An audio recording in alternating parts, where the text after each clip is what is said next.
Journée J-1 avant les vacances scolaires. Certains vont profiter de cette période pour voyager. Et si vous décidez de partir à l'étranger avec votre téléphone portable, vous pouvez rester connecté et avoir un bon guide touristique à portée de main sans pour autant vous ruiner. Trucs et astuces signé Pascal Sulochat en direct et en duplex de Besançon. Bonjour Pascal, donc je pars en vacances, très bonne nouvelle, je décide d'emmener mon téléphone portable, mais il faut tout de même que je sois vigilante. Oui, bonjour Muriel. Alors effectivement, si vous êtes en France, tout va bien, vous avez votre forfait habituel, mais si vous partez à l'étranger, la plupart des forfaits de téléphone ne vous permettent pas de vous connecter à Internet sans un surcoût non négligeable. Et donc il est important, avant de partir en vacances à l'étranger avec votre téléphone portable, si vous n'avez pas un forfait spécial, effectivement de configurer spécifiquement votre téléphone en désactivant la connexion automatique en 3G et en 4G.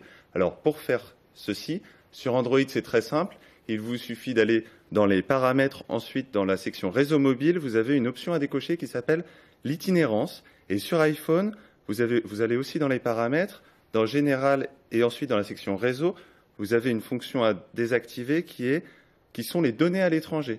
Et en fait, une fois que vous avez bien vérifié ces options, votre téléphone ne se connectera pas à votre insu au réseau mobile étranger qui peut être très cher. Donc le plus économique à ce moment-là, c'est de se connecter en Wi-Fi pour bénéficier des fonctions Internet. Oui, le Wi-Fi qui est donc plus économique, mais où peut-on le trouver facilement ? Alors le Wi-Fi, contrairement à la 3G, à la 4G, il faut être à proximité de l'antenne de la borne d'accès, puisque le Wi-Fi n'a une portée que de 100 mètres maximum. Et encore, à 100 mètres, vous ne captez pas très bien. Donc, de plus en plus d'hôtels et d'aéroports également vous proposent un accès Wi-Fi gratuit ou payant. Ils sont facilement identifiables. Et de plus en plus de villes vous proposent ces fameux hotspots, donc les points d'accès Wi-Fi à Internet, dans la rue. Vous voyez ici l'exemple de Bruxelles. Vous voyez que dans le centre, il y a énormément de points d'accès Wi-Fi. Donc vous trouverez certainement un point d'accès à côté de chez vous.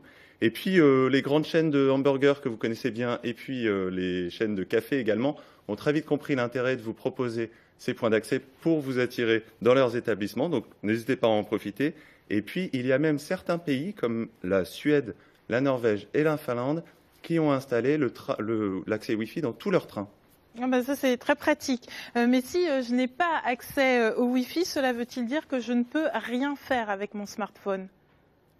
Alors non Muriel, pas besoin de l'éteindre, vous pouvez quand même faire des choses même si vous n'avez pas du tout d'accès à Internet à l'étranger. Certaines applications ont des fonctions accessibles sans connexion.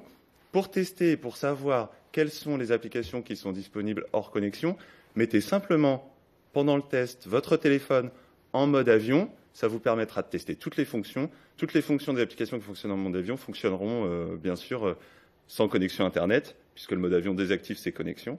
Et puis certaines applis, comme par exemple Google Maps, vous permettent d'enregistrer une partie de leurs données directement dans votre téléphone. Donc vous affichez la carte de la zone que vous souhaitez mémoriser à l'écran. Et dans le champ de recherche, vous tapez OK Maps, avec un espace entre les deux. Ensuite, l'application vous propose d'enregistrer cette zone de la carte sur votre téléphone directement. Et puis une autre application très connue, celle-ci c'est TripAdvisor. TripAdvisor vous permet d'enregistrer une ville complète sur votre téléphone également. Donc c'est surtout disponible dans les grandes villes très touristiques. Vous enregistrez l'ensemble des données de cette ville, donc les guides des musées, vous enregistrez les restaurants également, tous les conseils et les avis des internautes, ainsi que leurs photos. Donc ça c'est très pratique quand vous partez.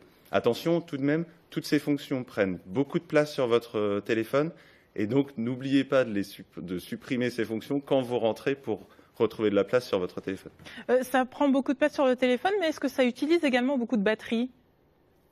Alors, ça utilise beaucoup de batterie au moment du téléchargement, donc faites-le chez vous quand vous avez la possibilité de recharger le téléphone, mais une fois que vous êtes à l'étranger en vacances sur place, ça n'utilise pas beaucoup de batterie, ça utilise même moins de batterie que de télécharger via un réseau Wi-Fi ou un réseau 3G. Merci Pascal pour toutes ces précisions et j'ajoute qu'on se retrouve dans 3 semaines puisqu'à partir de lundi, nous laissons place à tous les programmes jeunesse sur France 3. Merci à vous.